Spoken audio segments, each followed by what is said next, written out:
से कहते हैं। राजीव, मेरा आपसे सवाल यही है कि अगर 2024 लोकसभा चुनाव में इंडिया अलायंस को, एनडीए को मात देनी है तो दो राज्य हैं जहां पे बहुत ज्यादा फोकस है और गेम पूरा पलटना है, वो है यूपी और बिहार। 80 सीटें यूपी की, 40 सीटें बिहार की। तो ये जो सीट शेयरिंग को लेकर अब बयान सामने आ रहे हैं, अखिलेश जैसे कह रहे हैं कि भाई हम सीट मांगेंगे नहीं, हम तो देने वाले हैं। उधर आरजेडी की तरफ से बयान आ रहा है कि भाई कोई दिक्कत ही नहीं है।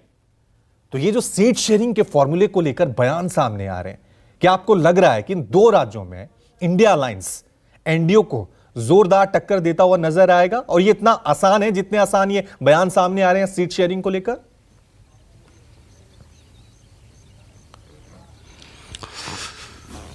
देखिए राहुल, सबसे पहले रवि, माफ कीजिएगा। देखिए रवि, सबसे पहले तो आपको ये देखना होगा कि 2019 के जब लोकसभा चुनाव हुए थे तब नीतीश, तेजस्वी और अखिलेश यादव के पास सीटें कितनी आई थी। अगर बिहार और उत्तर प्रदेश की बात आप करेंगे तो 120 सीटें हैं और इन दोनों पार्टियों के पास कुल मिलाकर के 5 सीटें ये जीत पाए थे। तेजस्वी यादव की पार्टी आरजेडी का खाता भी बिहार में नहीं खुला था। 39 सीटें एनडीए ने जीती थी और एक सीट जो किशनगंज की है वो कांग्रेस पार्टी ने जीती थी। तो ऐसी स्थिति में जब आप सीटिंग गेटिंग पर के फार्मूले पर सीटों का बंटवारा करते हैं और जो कांग्रेस की स्थिति है, एक उसे मिली थी बिहार में और 2 मिली थी, एक ही उसे मिली थी आपके यूपी में, रायबरेली से कांग्रेस अध्यक्ष सोनिया गांधी। एक एक सीट कांग्रेस को मिली थी, तेजस्वी के पास एक भी नहीं थी। अखिलेश यादव के पास 5 थी 19 में, जो 23 आते आते उसमें से 2 गंवा चुके हैं। अब उनके पास 3 लोकसभा सीटें हैं। तो इस हिसाब से दिक्कत तब होती है जब आपके सिटिंग सांसद होते हैं और आपको सीट सेक्रीफाइस करनी होती है। अब आपके पास पूरा मैदान ही खाली है, जो जहां से चाहे वो लड़ ले। तो इस स्थिति में मुझे नहीं लगता कि इंडिया अलायंस में बिहार और उत्तर प्रदेश में सीटों के बंटवारे पर कोई दिक्कत होगी। हाँ, अखिलेश यादव हार्ड बार्गेनिंग के लिए राजस्थान और मध्य प्रदेश में, अभी मध्य प्रदेश में उन्होंने अपने उम्मीदवारों की घोषणा भी कर दी है।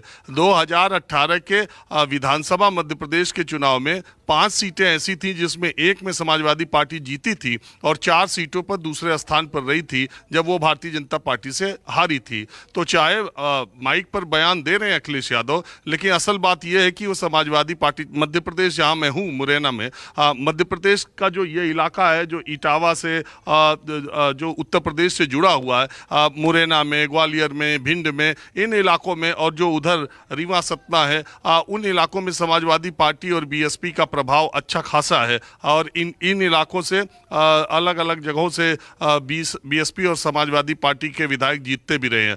तो ये एक प्रेशर बनाने के लिए अखिलेश यादव मध्य प्रदेश में उम्मीदवारों की घोषणा करते जा रहे हैं ताकि उत्तर प्रदेश में सीटों के बंटवारे पर वो ज़्यादा से ज़्यादा सीटें ले सकें। दूसरी बात यह है कि इसमें कोई कहीं दो राय ही नहीं है कि सबसे ज़्यादा जो मुख्य विपक्षी दल है समाजवादी पार्टी है उत्तर प्रदेश में, तो ज़्यादा से ज़्यादा सीटें उसे हासिल होंगी। तो अब अगर 2009 के फार्मूले पर जाते हैं या 2014 के फार्मूले पर जाते हैं तो कांग्रेस पार्टी 9 के फार्मूले पर तो ज़्यादा सीटों की डिमांड कर सकती है, लेकिन 14 और 19 के फार्मूले पर अगर गए तो अखिलेश यादव कि जितना चाहेंगे उतनी सीटें कांग्रेस को दे सकते हैं। तो इंडिया अलायंस उत्तर प्रदेश में निश्चित तौर पर अगर समाजवादी पार्टी और कांग्रेस पार्टी ने गठबंधन किया तो वो बहुत अच्छी टक्कर दे पाएंगे यूपी में। मुझे अभी ऐसा थोड़ा डाउट है, लेकिन ये जरूर है कि विपक्ष की सीटों में बढ़ोतरी हो भी सकती है अगर इन दोनों ने सीट शेयरिंग सही तरीके से की और उम्मीदवारों का चयन किया। अगर बिहार की बात कही जाए रवि, तो बिहार में महागठबंधन बहुत ही ज़्यादा मजबूत स्थिति में है और भारतीय जनता पार्टी के साथ जो छोटी पार्टियां उसके साथ गठबंधन कर रही हैं वो बराबर की टक्कर या 20 ही पड़ेगा महागठबंधन तेजस्वी, जेडीयू और कांग्रेस का। और वहाँ भी इसलिए दिक्कत नहीं है, जैसा मैंने बताया, अगर देखिए उमर अब्दुल्ला ने जो बात कही थी कि जो सीटें 2019 में जिन पार्टियों के पास थी वो सीटें उन्हीं के पास रहे, सिटिंग पर कोई बात न की जाए, जो सीटें बीजेपी के पास है उस पर समझौते की बात की जाए, तब मामला बिहार में फंसेगा। तब जेडीयू के पास जितनी ज़्यादा सीटें हैं, अगर उसने सीटिंग सीटें ही मांग ली तो आरजेडी के लिए बहुत दिक्कत हो सकती है।